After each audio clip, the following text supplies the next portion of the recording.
There, I'm Clifford Bates, and welcome once again to Reading Carl Schmitt. Today we're continuing our reading of Parlamentarismus. Okay, the better title is, it's a big German multiple title. It's usually referred to Parlamentaris, or the translation in English is called The Crisis of Parliamentary Democracy, translated by Eileen Kennedy at MIT. We're looking still at chapter 2, which is the discussion of parliamentarism, and we're divided into now the fourth part of it. The fourth, it's not, well, it's really the fifth section, but it's the fourth area, the fourth. But, he gives five, he divides up a discussion of introduction to parliamentarianism. It says the five principal characteristics of modern parliamentarism, and that we're talking about the fourth point, the fourth characteristic. And that characteristic, parliament limits to legislation. That parliament is limited to legislation. It only deals with legislation. Law, veritas, in contrast to mere authoritas, the truth versus authority, right? Law, veritas, in contrast to authoritas, the general correct norm, in contrast to the merely real and concrete order, as Zeitmetel argued in his brilliant formulation. Again, I'm going to stop here to get 38. This is Eric Zeimetel, his piece, the interim Enrichgraft, right? Uh, Geschäft, the Law Society. Geschäft. Again, this is Zentel's famous formulation in that sense. He says, that line here, he says that in the concrete art, as that law, veritas, in contrast to mere authority, in other words, not authority, it's truth, right? You have the truth is generally correct norm in contrast to the real and concrete order, right? Now, this is in his brilliant formulation.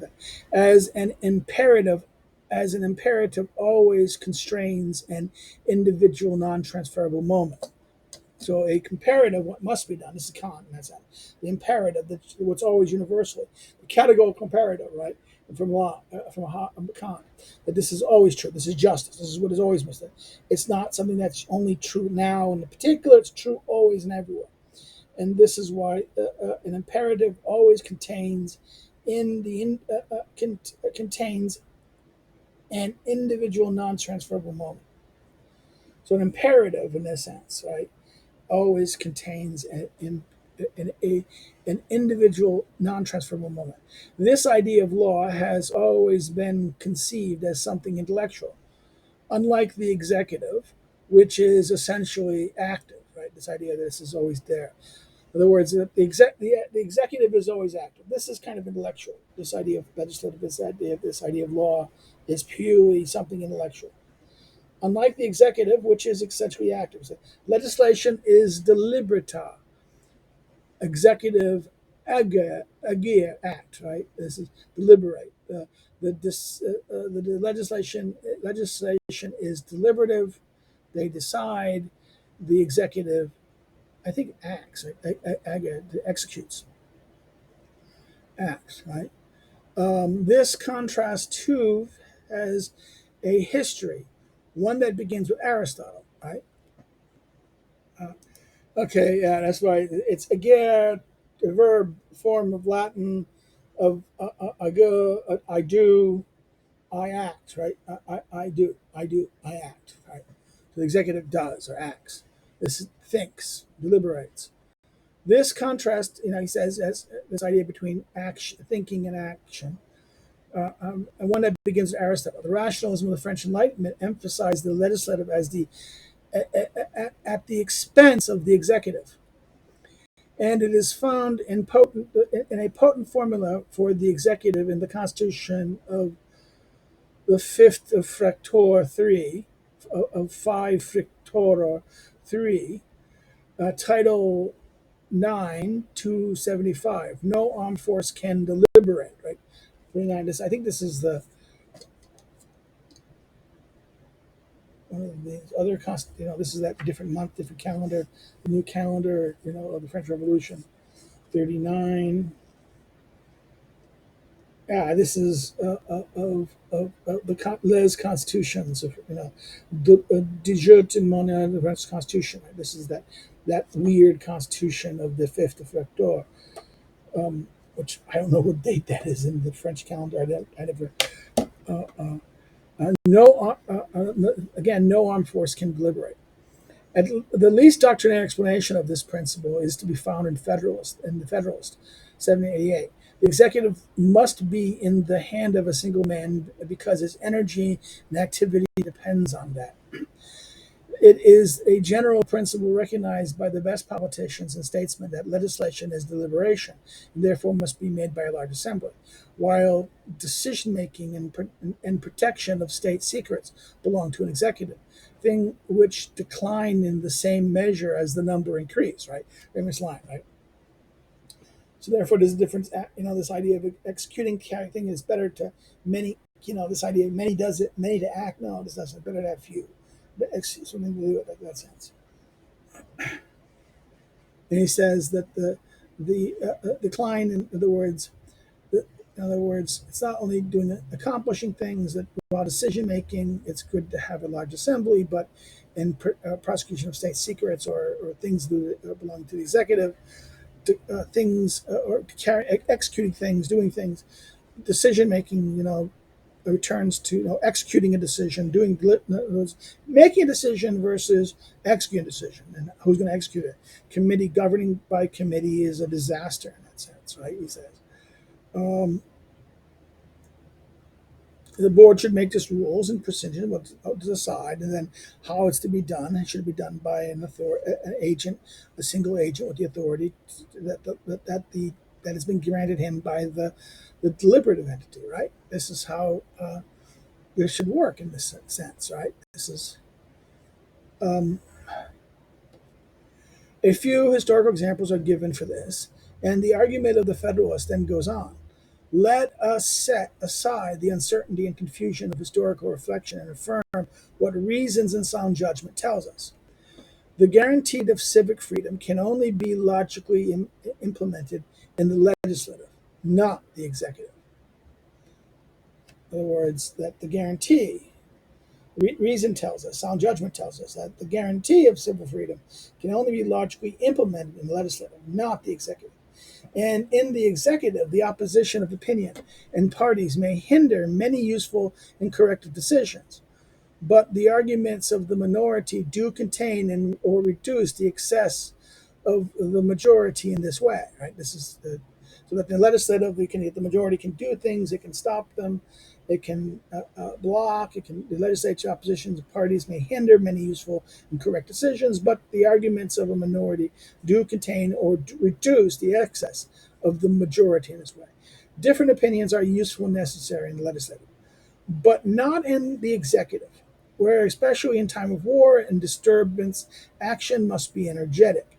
To this belongs a unity of decision. Footnote 40.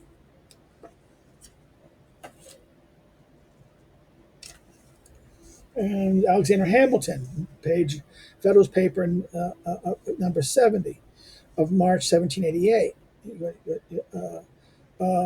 Montesquieu, Spirit of the Laws, Book 6, Chapter 6, is also of the opinion that the executive must be in the hands of a single person because it requires immediate action. Legislation, in contrast, can often be better, as he cautiously put it, be decided by the many rather than by one man.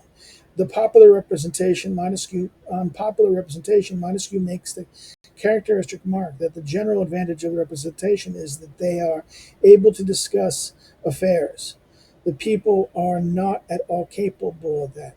And that is one of the inconveniences of democracy. This idea that you can talk about affairs, you can talk about things, there's more knowledge. We have built more knowledge. The distinction between legislation as advice and reflection and execution of action can be found again in Sayers, in as political shifting of political writings of 1796. Sayers, I think it's the Archbishop Abbe de Sayers, right? Famous things, a French writer at the time of the Revolution. is political writings in that sense of decisions and legislation. Again, this is the idea here. This is the classic Reichstag argument, right, of this entity, unity of a decision. This moderate argument in the Federalists clearly shows most how clearly. Sorry, this moderate argument in the Federalists show most clearly how little consideration was given in the balance theory to extending the rationalism that is authoritative in the legislative branch and Parliament to the executive as well, and thus dissolving it too into discussion. In other words, the little theory of this is idea, right? It says, in other words, this moderate argument of the Federalists, right, shows how clearly little consideration was given the balance of power theory to extending the rationalism that is authoritative in the legislative branch in Parliament to this executive as well, and thus dissolving it too into discussion. Okay, right? The rationalism of this theory even maintains a balance between the rational and the irrational, if this is what one calls things that are not accessible through rational discussion. So therefore, this balance between the rational and the irrational, right? This rationalism of this theory maintains a balance even between the rational and the irrational, if one calls what things are not accessible to the rational discussion. And even here, there is a negotiation and certain compromise, just as deism can be conceived as a metaphysical compromise, right? Again, this is 41, note 41. And this is a discussion. This is a Schmitt note. All right. Translator note that deism contains that God is otherworldly authority is a great importance for the conception of the balance of powers. It makes a difference whether a third person holds the balance or the balance derives from counterbalancing forces. Swift's, Jonathan Swift, remark in 1701 is typical of the first conception of balance, and importantly, Bolingbroke's theory of balance. There is a quotation here. And points for Bolingbroke's. The balance of power supposes three things. First, the part which is held together with the hand that holds it, and then then the two scales, whichever is weighed wherein. I am grateful for Edward Rosenblum for calling my attention to this citation in a Wissenschaft Archive 1922, page 423. Schmidt's citation is the Swift is taken from Albertson article of this article on this thing, which was a review of Tapertly, A History of Peace Conference of Paris, 5 volumes, 1821. So that's a great. Where is that from? It's Bolingbroke's, in other words, Swift remark of 1701. That is something we should pay attention to. Where does Swift talk about that? That's interesting. I have a friend who's a Swift. So this is the metaphysical compromise, right? By contrast, Conderoy's absolute rationalism negates the division of powers and destroys both its inherent negotiations and its moderation of state powers and the independence to the parties. To his radicalism, the contemplated balancing of American Constitution appeared subtle and difficult, a concession to the particularities of that land, one of those systems where one must enforce the laws and in consequence truth, reason, and justice, and where one must sacrifice rational legislation to the prejudices and stupidity of individual people. Okay, this is Concordat 42. Oh God, what is Concordat America? Oh my God! And would you have to, must sacrifice rational legislation to prejudice of stupid of individual people? Okay, this is a great. This is what? This is 42. Concordat Works, Volume 13, page 18. Mm-hmm.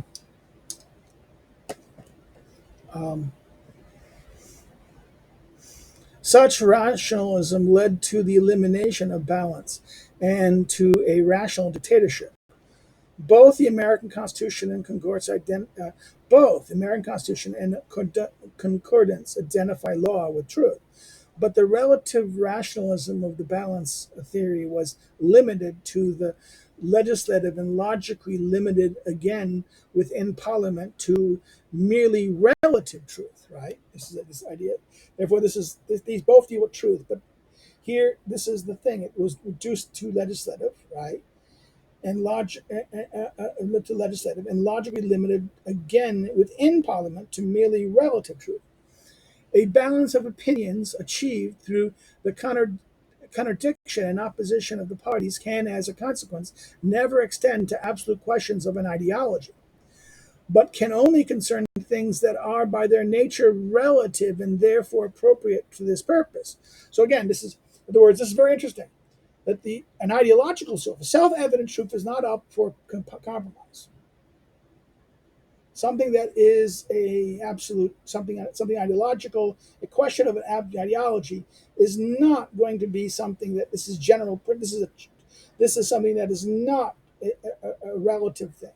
This is essential. This is an essential thing that is not relative or limited in that sense. The balance of opinions achieved through contradiction and opposition of the parties can, as a consequence, never extend to absolute questions or ideology, but can only concern things that are by their nature relative and therefore appropriate to this purpose. Right? This is that one. Appropriate. Contradictory opinions eliminate parliamentarianism, and parliamentary discussion assumes a common, indisputable foundation. So therefore, it is the contradiction. Right? The contradictory oppositions that are not going to compromise. They're based on ideology that allows no alternative opinion. I believe, and I'm not going to believe what you believe. There's not going to be a situation where truth can be among.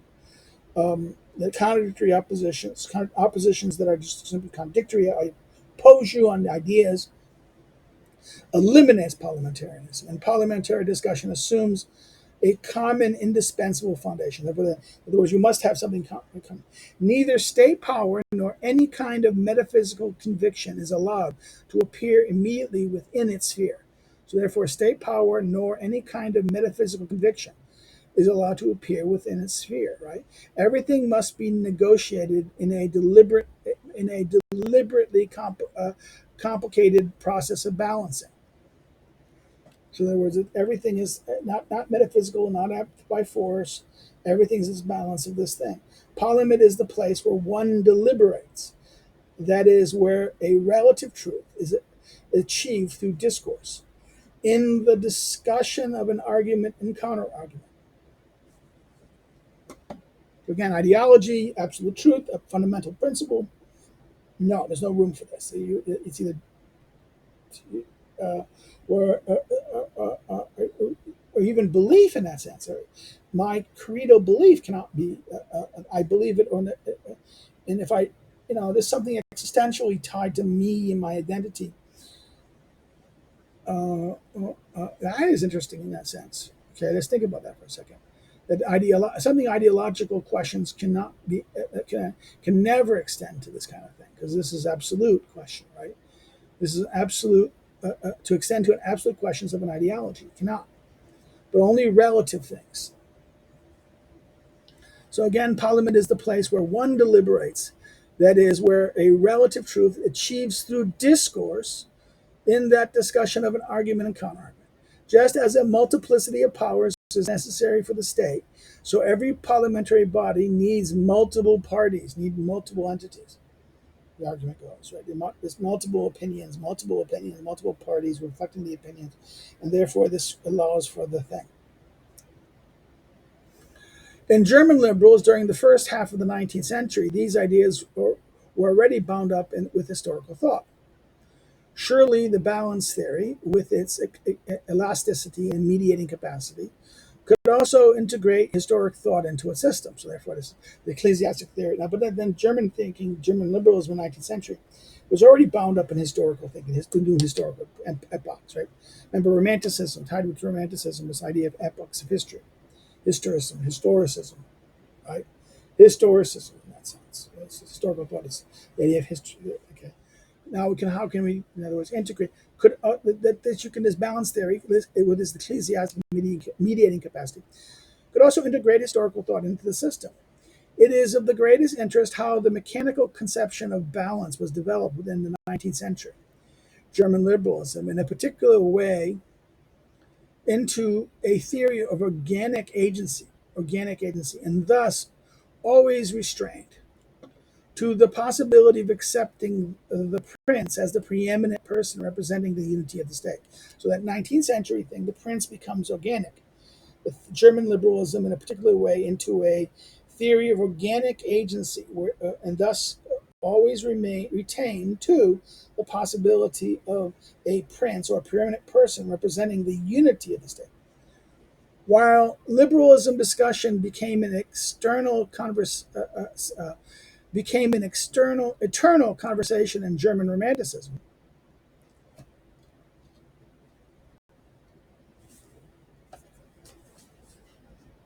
Yeah, this is Schmitt's Political Romanticism, 1919. Right? In the philosophic system of Hegel, it is the self-development of consciousness out of positions and negations into always new synthesis. Hegel limited the estates to a purely advisory role and understood the function of corporate representation as that of bringing into existence the public consciousness of a empirical universal, of which the thoughts and opinions of many particulars, right? The states are always going to be the purely advisory, and therefore, in that sense, an understood function of corporate representation that brings into existence of this thing. The estates are mediating organ between the government and the people, which have only an advisory role in legislation through the openness of their deliberation. The moment of formal freedom shall come into its right in respect to those members of civil society who are without any share in the executive, right? And general knowledge shall be extended and increased. So therefore, this is this idea that the estates is mediating between the organs, which they have an advisory role, through the openness of this deliberation. The moment of formal freedom shall come into its right in respect to those members of civil society who are without any share in the executive because of these mediating agencies doing what they do. And general knowledge shall be extended. Now it continues, through the opening of this opportunity to know, public opinion first reaches thoughts that are true and attained an insight into the situation and the concept of the state and its affairs. And so first acquires the ability to estimate these more rationally.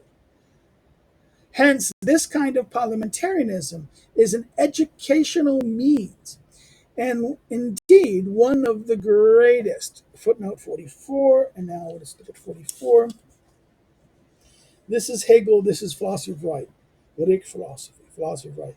1821, section 301, 314, and 315, and see section 315 and 316 for the citation which follows the text. The English is taken from the T. Knox translation, Philosophy of Right, Oxford University Press, 1793. 1973, sorry, 1973. I use different translations, but this is, so therefore, this is Hegel, in that sense, right? This is education. This is the way parliamentary educates and forms. On the value of openness and public opinion, Hegel delivers a characteristic comment. Estates assemblies, open to the public, are a great spectacle and an excellent education for its citizens. And it is from them that the public learns best how to recognize the true character of their interests. The vital, quote unquote, and philosophy, right? The vitality of state interests first come into existence in this way.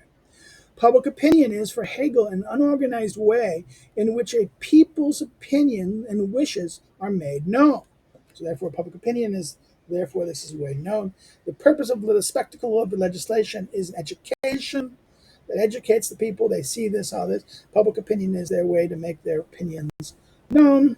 An unorganized way to make a people's opinions and wishes are to be known. The theories of parties in German liberalism also contains a conception of organic life, that each party represents an aspect of the section of corporate entity. Organic theories of party organic. There is a distinction made between parties and factions, in which the latter are characterized. The latter factions are characters of parties, where true parties are expressions of living, multiple aspects of public being, concerned with proper disposition of public and state function through disposition of public or state questions through a vigorous struggle. 45, footnote 45.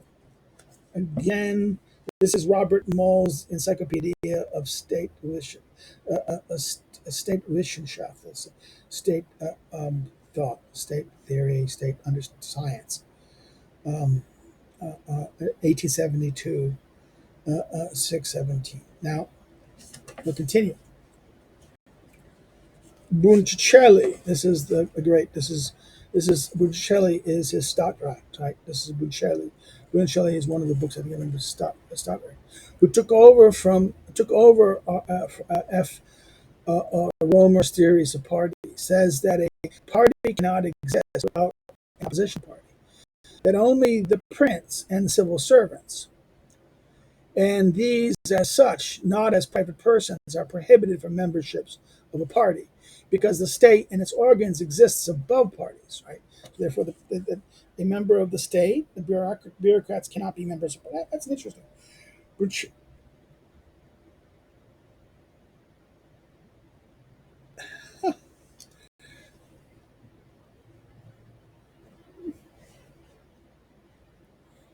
okay, that's interesting.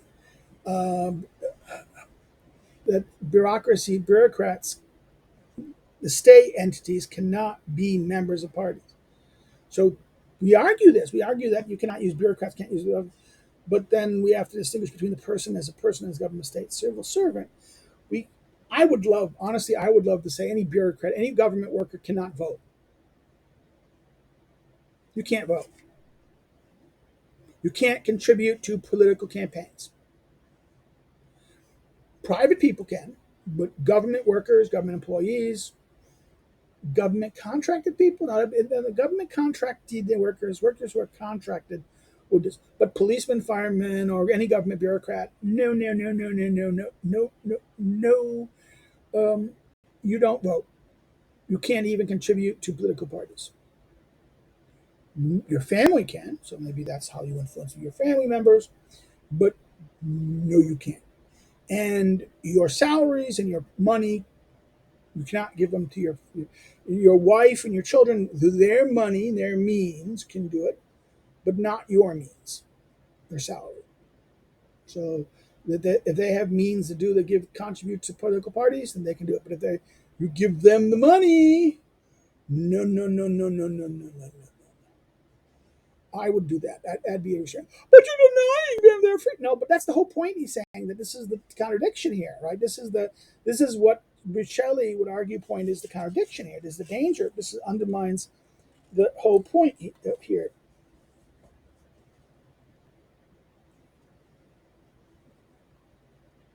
Let's do this, okay? From political parties following Rome. In other words, let's do this again. Bucelli took over the state theories of parties, Romers, says that a party cannot exist without the opposition party. Only that prince are prohibited from this, right? Because state and its organs cannot exist above parties. Constitutional law does not recognize political parties. The claim in settled organization of the state is the common, firm order for everything, and it limits party business and party struggles. Only if the movement of of a new free life starts when politics begins, do the parties appear, right? Quote unquote. The parties are for him, following Romer, analogous to various stages of life. One also finds here a conception of Lorenz de Stein's, aggression, right? Lorenz von Stein's development in his classic form.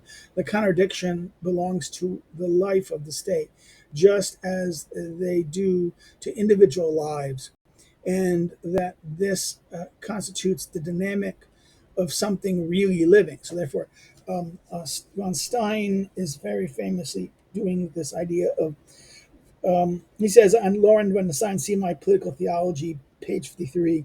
This explanation of the parties, which is characteristic of German liberalism, is also found in Friedrich Menke's Staatsreason, page 525. Schmitt citation is inaccurate. The discussion of political parties is on page 537, 580, 38 of the Menke argues here that political parties belong to the healthy political life of the state as a contradiction to the just as contradiction and pluralism belongs to individual life.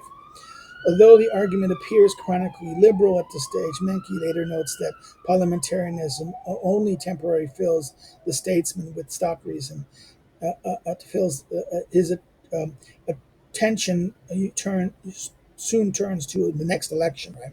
The statesman turns to the next election, or temporarily does the stock reason. But before that, the Bocelli's political parties politisch. In Bocelli's and Bratwurst's the Deutsche Staatsbürgerbücher, Volume 7. So again, this is a very interesting. Bocelli's, I think, on a chapter on political parties, and then von Stein's pieces of this when he talks about this and that, and Schmitt himself talks about this. And this is Schmitt exercising Menke.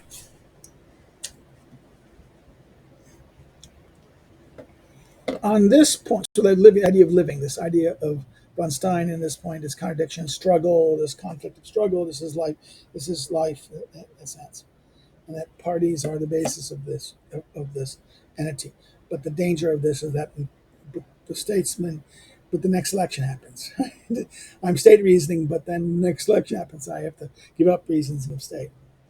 On this point, liberal thought merges with a specifically German organic theory and overcomes the mechanical conception of balance. So that organic does unity, mechanical conception of balance is mechanical, right?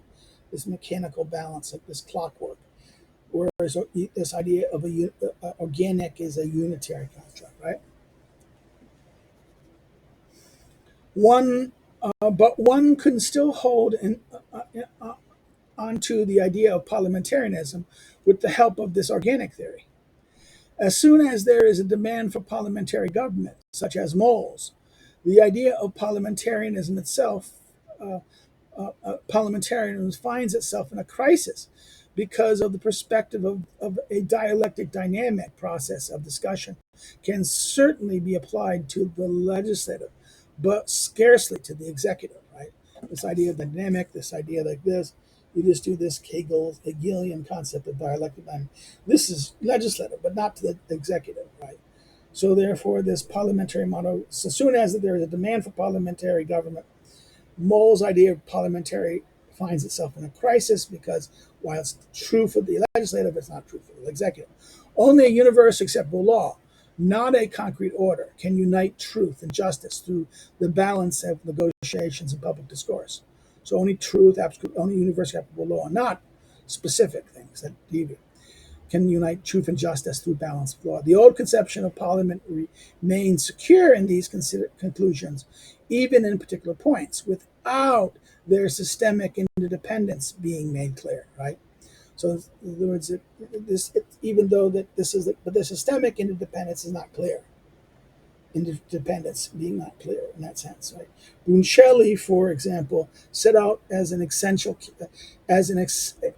characteristics of modern parliament that it should not conclude its business in committees as the old corporate assembly had done. So 47, right? This is so you shouldn't make their decisions in committees. It only should do them like this. Bucelli, this is his book on. This is the famous book. It's available in translation. It's Bucelli, Meine Stadtrecht, um, fifth edition, 1876. An interesting combination of the good old understanding of the principles of parliamentarism and modern misunderstandings of the articles of Adolf Neumayer Hofmar, the Die Wirkende Commission in Parliament of Zunft for Politik of 1911.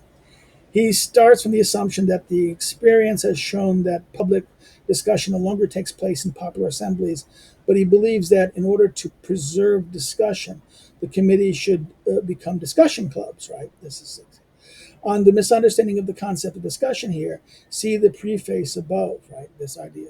On Robert Moll's argument for parliamentarism, see his representative system, 1860, discussed in J. Sheehan's German Liberalism in the 19th Century by Mathieu in 1982, page 116 and 387. I don't think that is a Schmitt, no, I think it's a translator note.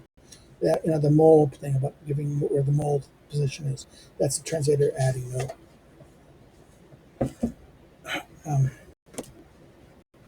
That is completely correct. So therefore, this idea that this is not in public business, but corporate thinks it's corporate that should do it. That is completely correct. But this conclusion was derived from principles of openness and discussion that were no longer current. So therefore, this is the idea that the openness and there's discussions of openness and for principle openness and discussions that were no longer current in this new model. So therefore, yes, that's true, but not in the new model, organic model. So we'll stop here. I'm going to end it here. If you have any comments or questions, please put it below. And I will get to them when I see them and I read them, so you get this. If you liked it, like it, please like it, hit the like button, share it with your friends, share it on social media. If you've not subscribed, do subscribe. Let's grow the channel. I'd like to get to 500 soon, 500 and like this, to grow the channel like this. If you've not subscribed, please subscribe. If you know someone who might be interested, encourage others to subscribe, please. That when you get a subscription, we get notifications. You understand? But it helps to grow the channel in that sense. Hope more people do watch it. Next, you can follow me on social media. The links are below. Oh, I forgot. Didn't like it. You can always hit no, but say why in the comments. Okay. You can follow me in social media below. You can follow my academic social media, like my scholarship and my research and things like that. The links are there below. Also, if you want to help me, you want to financially help me by being a Patreon or financial contributor, like needs $1 a month, something ridiculous. I've set it really low, $5 for everybody. I mean, I'm not going to say. I mean, if I've done Patreon. I should kind of go through it again and do it. I need someone to manage that. Really, I wish I had someone to manage these things. Voila. So you want to do it, you can go there, Patreon, subscribe, links below. Or you can go buy one of my books. And you do that is by going like this and going to the link below. The links are there below. We will continue this last the fifth section in our next meeting. Again, Schmitt, reading Schmitt, Carl Schmitt is always on Tuesdays and Thursdays, posted Tuesdays and Thursdays. So you see you the next time. Okay, take care. Bye-bye. Have a good day.